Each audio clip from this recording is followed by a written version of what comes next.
Hey, welcome. It's been a while, and I got a lot of things to talk about. This is going to be Thrift Store Vinyl Finds 43, and I'm kind of, my working title is, I'm going to call it Vintage Records and Vintage Sound, and it's going to be kind of a teaser for some other subsequent videos I'm going to make. Um, since I made my last video, I've done a lot of things. I haven't been working, but I was working for the last 6 months, but I had like jobs that I took and quit, partly because of the COVID thing. I had like employers that were not really, they were like trying to set up operations and they didn't have enough people to train their new hires like me and stuff like that. But that was basically what I've been doing though. If you're like a subscriber and you wonder what happened to me, back in October, I actually made a video of this a while back from my job, the job that I quit. I quit that job and I didn't go on unemployment because I didn't think I would qualify because I quit and I didn't want to look for work. I just needed some time off. And then a few months later, the whole COVID-19 thing hit. And so I didn't really know what was going on or whatever. But then almost a year later, that following November of 2020, I did take a job, and that few weeks that didn't work out, and quit, found something else, didn't like that, quit that, got hired through a temp place at a place I used to work at, but I wanted to do what I used to do at that old employer, and they thought they could train me or that I could train myself to do something else that I had no interest in. So I ended up quitting that. Then another temp place got me into a place that made outdoor furniture, with basically working in an organization that had no organization. They had bought a company or whatever that made outdoor furniture, and I was basically with a room full of people. Most of them were temporary transplants from Rhode Island, and most of them did not speak English. There was that type of a work. It was like basically unskilled or semi-skilled work, and I was just too aggravated with the lack of any organization. They didn't seem to care or whatever. So I quit that, and then but basically right now I'm unemployed, but um, I'm not in a dire financial situation. But I would like to get back to work at something that I want to do, that will, that will support me, and I'm pretty confident because I have a pretty good skill sets and all that in production occupations. But enough about that. What I did do a lot over my time being unemployed is I took a lot of my collections, including my record collection, my vinyl collection. I did a major purge not too long ago. So I got rid of a lot. I just redonated a lot of basically records that I wasn't really interested in, that had no real collector value. The nice thing about it now is I still, my record shelves, and I see this a lot. I see this a lot in the vinyl community. Other people, they'll show their record shelves, and they'll have like whatever cubicles that are, and then if all their albums are like squeezed into into those little cubicles or whatever. And I never liked that myself. It's like, because the problem is, if you have, you know this, I'm sure, that you want to get a record out or whatever and then put it back in. If you have like a plastic sleeve out, it's just hard to put them in and out or whatever, and it just kind of damages them or whatever. I like to have it so that each cubicle has like a V opening, so I can just like quickly look for something I want, pull it out, leave it open to that V, or easily pull like one out next to it as like a bookmark, and then that way I can put it back in with no problems finding it, or like I said. But yeah, that's what I've been doing. I do that, and I did a lot of other organizing too. I have a lot of other collections This is kind of a teaser too for like videos that I want to make. If you look behind me, this is my living room, and that's like a setup. I bought the, if you can kind of make it out, there's a older realistic brand, which was the Radio Shack brand in the 70s. Vintage receiver there. I bought it on Craigslist, a local Craigslist in Waukesha for like $200. That might seem like a lot of money, but the thing is, like, works perfectly. And if you know my channel, for a while I had that old Sansui C9090 monster receiver that I had um, invested some money into, but I came to the conclusion that I just decided to get rid of it. I redonated it actually. It was never fully working, and even though like the controls have been cleaned and stuff like that, the FM never really worked that well. Although I really liked it for the AM receiver. I used to even do like AM DXing. But bottom line, it's like I think the switch pots for like certain controls were just, I think they were corroded because like even after they have been cleaned, for instance, um, I would be listening to a record or something, and then one channel would just stop working or stop. It would just stop, and I would fiddle with that switch pot control for whatever phono or whatever it was, and then I would go back in. So it's like I think the plating on those little contacts was just worn off or corroded or something. So I just got so frustrated I got rid of it. And then I bought a brand new Sony, I guess, has anticipated the little kind of mini vinyl revival, and they actually have on the market just a simple two-channel receiver amplifier that has a turntable, a phono turntable input or preamp in it. And I bought one of those, and I had it, for instance, in this living room. And then I bought. I missed the kind of the vintage, I guess, analog electronics of a vintage amplifier. So I bought this, and I put that other one in my media room. And I'm going to be doing, not to talk too long about this rambling, I'm going to be doing kind of a demo on this system, and in my media room that I've done a lot of changes to. And the nice thing about doing this, I've done all this without spending much money. I mean, I'm kind of money conscious. And I watched, like, in the last year, I've watched a lot of other videos of people in their, their stereo stuff or whatever, and some of them, they'll brag about their hyper expensive systems, but at the same time, I'll watch videos of like younger people who are like on this whole vinyl is trendy, and they didn't grow up with it, so but it's like trendy to them, and it's a shame to buy, say, $17 on a new vinyl record, whether the actual recording is a vintage recording. It's like you're basically playing digital sound off a vinyl record if it's, say, a real release. But I'll talk about that in a little bit too. But it's a shame to buy like a new record that costs that much and then play it on some cheapy portable turntable or record player, like those Crosley things that everybody talks about. I mean, yeah, they're pieces of crap, and we all know that. Okay, but you don't, if you are younger, and I'm going to make a video about this, and I'll be making it in my what I call it, my media room.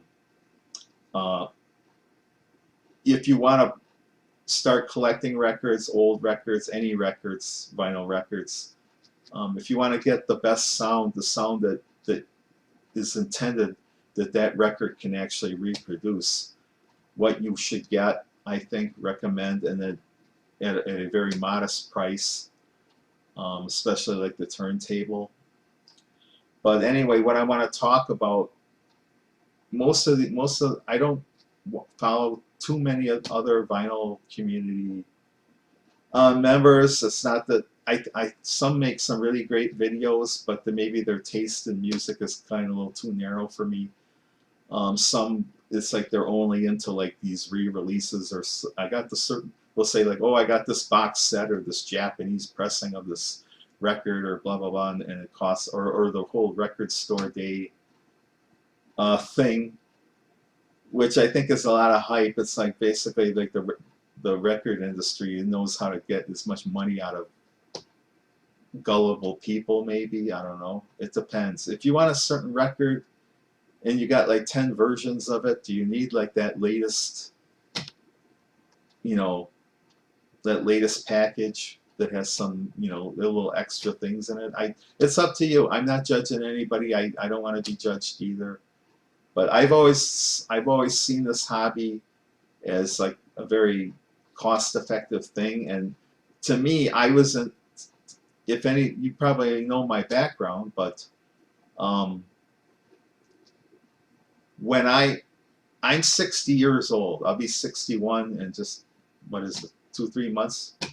So when I was a teenager or a kid, vinyl was the mainstream. But what most people don't realize that are like younger today is back then, if you bought records, most people did not, either they couldn't afford it, or they thought that, oh, a record is a record, it'll sound the same no matter what equipment I play it on. Well, the problem is most people my age, way back in the 70s, they did not have decent equipment. They did not have a decent record player or a turntable or an amplifier. They might have had something like one of what they called those compact systems, where it was like the receiver with the tuner was in a box basically, and then the record player was kind of like on the top of it. And it was usually one of these, what they called the BSR, which was the Birmingham sound reproducer chassis type record player, which was in a lot of different systems. It was almost kind of like a generic 70s system or whatever, and it usually had a ceramic cartridge. And I won't get into detail about what that is. It was kind of like a hotter cartridge, I guess you would say, as far as sonic pickup than, say, a magnetic cartridge. But the problem with those is that the tracking force was like very heavy. So you would play a record and you were probably doing damage as that record was being played. It was like the tracking force might have been like, you know, 3, 4, 5 grams or whatever. And I'll talk about stuff like this in a later video that I'm going to make, that I mentioned about, you know, getting how to set up a good system for very modest costs. But what I want to talk about too, like I said back then, the mainstream was kind of like cheapy stereos with just a small bookshelves, one element speaker that didn't, so you didn't have like a nice decent 3-way speaker that would reproduce the whole frequency range of the records you were playing. So then when the CDs came along, everybody thought that their records were junk. Well, maybe some of their records were junk because they were being ruined by that heavy tone arm turning their grooves into mincemeat or whatever. But luckily enough records turned up when people thought that their records were junk, and they took them to the thrift store back in the late 80s and the 90s and into the 2000s. The records that I basically found and collected, you know, through the years. And then through the years, I would get rid of records that weren't that valuable, find better records or whatever. And I'll talk about this too later too, when I show you my updated collection. That I think I have a pretty good collection. I was kind of like in between a hoarder and a collector. I had a lot of stuff that it's like I just, in the beginning, and maybe a lot of collectors start this way. They just want to get, they go for quantity. They fill up their shelves with stuff, and then they think, okay, do I really want to hear this record more than a couple times? And then it'll grow to a certain volume that becomes almost too many records. I thought, why do I need all these records?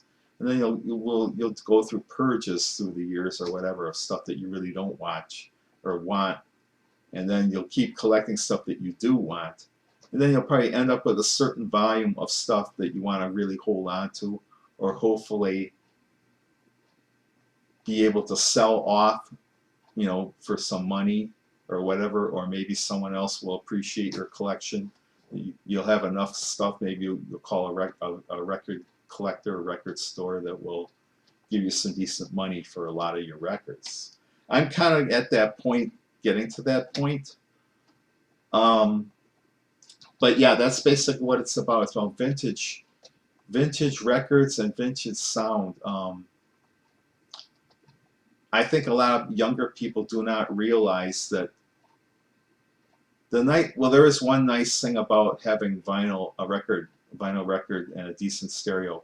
You can buy a actual LP that's been manufactured, say, a week ago, and you can find a record that's like, you know, 60 years old, and your equipment is going to play it because it's analog electronics, okay? But I think if you're going to spend serious money on new records, you want to have equipment that will do that justice, that will actually reproduce those records with a decent sound. Whether you're buying a reissue of something that is basically might have been a recording that has been like remixed and cleaned up digitally, because maybe you've been looking for that original, like, Rolling Stones album in mono that you never found, like myself. But yet back in the 70s, early mid 70s, for instance, they used to have the Rolling Stones early records that had that fake stereo, the London albums or whatever. And I had those records, and I never liked them. They were pretty crappy sound. So I got rid of them. But then in recent couple of years, it's like you can get the new ones. And I think I might have one. Just hold them with me here. Yeah, I was just playing this one. I mean, this is their first album, but you can see it says that, okay, it's like a re-release that's been like cleaned up or whatever, because the original recordings were not really that high tech, if you know the history of the Stones or whatever. But I mean, in that case, it's like between an original pressing, mono pressing of that album and that one's probably cheaper to come across and easier to find. So that's why I got it. I never even had that record until recently. But that's what I'm talking about when I talk about records and sound. Like I said, a lot of people, it seems like in the vinyl community, they think that a record is a record, rather than, okay, when it was recorded in analog, through analog electronics, magnetic tape, and then that record was released, say, back in the 50s, 60s, 70s, 80s, early 80s or whatever. And if you had a decent stereo back in the 70s or whatever, you were hearing the best quality, especially if you took care of your records, hopefully. And if you didn't, well, you weren't getting, then you were kind of duped by the whole digital CD thing that came along, I think. But if you were smart, you took care of your records back in the 60s and 70s, you had a decent sound system and you weren't duped by the whole CD thing that came along. But a lot of people must have got rid of their records anyway, because all the records I've collected pretty much were in very good condition. Sometimes I would get a record, for instance, and it's like it looked decent, and then I play it and you see a lot, you heard a lot of surface noise. So you know that thing had been played on a really crappy, heavy tone arm record player or whatever, whether it was a mono or a stereo record.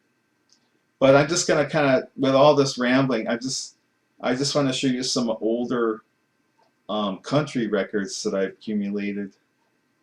And the thing about this, if you maybe you're not that into country music, but that country music documentary on PBS was really good. And so if you did watch that or even bought it, I bought the DVD set of that. So I'm going to show you some of these older records, original records by these older country performers. And they're all in excellent condition, which is great. That's what makes and another thing, that's what makes older records valuable. If they've been like out of print, and say if they're from record companies maybe that no longer exists, and maybe that, like I said, they're not, they haven't been, like, these recordings haven't been re-released. I mean, sometimes, like, if you know this too, sometimes the older well-known performer, they might have had maybe like some greatest hits record or whatever that might have been like re-released later, but they had like maybe a lot of original records with a lot of older album tracks that have never been like re-released or whatever. And that's like that's the situation with these records, I think. But these are like some of these older like milestone performers in like country music on these original records from older record companies. So I'm just going to show these real quick. I got this one, Country Hit Time, Ernest Tubb on Decca. And Decca was, I guess, a pretty well-known country label. I always thought Decca was a British company. I don't know. But maybe they were also maybe American in Nashville. Here's another one on Decca, Burning Memories, Kitty Wells. She's another famous country artist. Another groundbreaking country artist or whatever was Patsy Cline, Sentimentally Yours. And these are all in great condition. Here's another latter performer, Tom T. Hall. And I can't remember what record company this was. I'm not going to open it up because this video is getting too long as it is. There's another one, like Jeannie C. Riley. Everybody knows Harper Valley PTA, but she had like several other records on this Plantation, which is like a really small company in Nashville. Here's Sammy Smith on Mega, which is some small label. Here's like bigger well-known record on Epic here. Of course, Tammy Wynette. She was one of the ones. And then like here's Columbia. We have Barbara Fairchild here. Here's another one, George Jones and Tammy Wynette on Epic. And then like in the history of country music, like way in the beginning, you had like the Carter family or whatever. Here's like Mother Maybelle Carter. And I can't remember, this is on Pickwick, which was obviously a budget label. Here's like an early Hank Williams Jr. And this is, I was listening to the radio today, and the two DJs or morning guys were talking about, they mentioned something about Hank Williams Jr. And you know, this was before his accident, or he had like a mountain climbing accident where it like messed up his face really bad, so you almost never see him, you know, without his glasses or whatever. That he had to pretty much wear that and his beard or whatever after that. Then here's another duet, Buck Owens. And who is that? Susan Ray. But yeah, so I want to kind of show those country records is because like they're all older releases that have probably never been like re-released. And it's like, say you're into like an early a certain performer. Like I said, very little of their legacy may be like re-released through the years. Some companies, you know, they would keep up their catalogs of artists if they would continue to sell. And then other major big labels like Mercury, which was notorious for this, it's like they would do a run of a record or an album, and then they would like never do any more runs of it or something. That's what makes certain artists on Mercury like so collectible, like Rush. I have like all the early Rush records except the very first one. And it's like you never come across those because it's like for some reason, Mercury, it's like they don't, once an artist stops, a certain artist stops selling, it's like they think, okay, let's move on to something else. Um, but there were a lot of Midwest regional bands that were really big, say back in the '60s. Like I would think of the New Colony Six or whatever. They were like a pop rock band or whatever, but they never really they never really had like a whole country um, distribution. But yeah, that's basically what when I talk about this. This is getting really long, but I'm kind of making up for lost time here. But that's what I'm going to talk about in subsequent videos. I'm going to get my webcam back out and do a little editing later when I talk about. I'm going to do a demo of this system back here. I also got some better speakers in my living room, and everything that I bought was pretty much for a very modest amount of money. That little cabinet though that you see with my stuff in it, that was kind of expensive, and I almost kind of wish I hadn't bought it because I ordered it through a retailer's website, and when it got delivered, the box, for instance, looked like it had been fallen off the side of Mount Everest. It was so beat up in the it was like a hardware kit that was like taped to the outside of the box as if it had fallen out, and they just retaped it to the outside. But luckily the thing was in good condition. It wasn't like damaged or whatever. But I have another system that I set up with some nice bookshelf type speakers, and I'll kind of show you that. And I also had like a big screen TV with a new surround sound amp and some tower speakers and stuff like that. But this video is getting much longer than I intended. But that's what I'll be making in subsequent videos. And also, like, if you're into like film cameras and stuff like that, I've organized, I've kind of purged my collection. I have a pretty darn big collection, probably one of the biggest of all of the video people I've watched on who collect cameras, who are into like photography. But I've organized that too. And many years ago, I wanted to start a series on that, and I just never got around to it. But now that I got my collection pretty much kind of got cataloged and organized, I'll probably starting making film photography videos. So I hope you appreciated this video and my little ramblings about analog sound and collecting. So if you're in the VC, I enjoy a lot of videos. I'm kind of like myself. Although I like people who talk about different varieties of things, not people who are just into like one type of music or obsessed with buying everything by one artist, say much to the chagrin of, say, a certain record store owner. I only say that because it's like I used to follow this one guy who would buy like every Beatles release or whatever, and it got to the point where it was so bad that the record store that he would buy from, the guy would like try to hide stuff from his guy, so that he'd give other people a chance to buy the stuff. And you may know who I'm talking about, but I haven't like watched this guy's videos in a long time because I felt he was kind of exploiting someone, a certain homeless guy who used to hang around there or whatever. And he would like record him with his, I don't know, his valiant struggle to survive. I mean, it's like, to me, it was like he was exploiting this guy.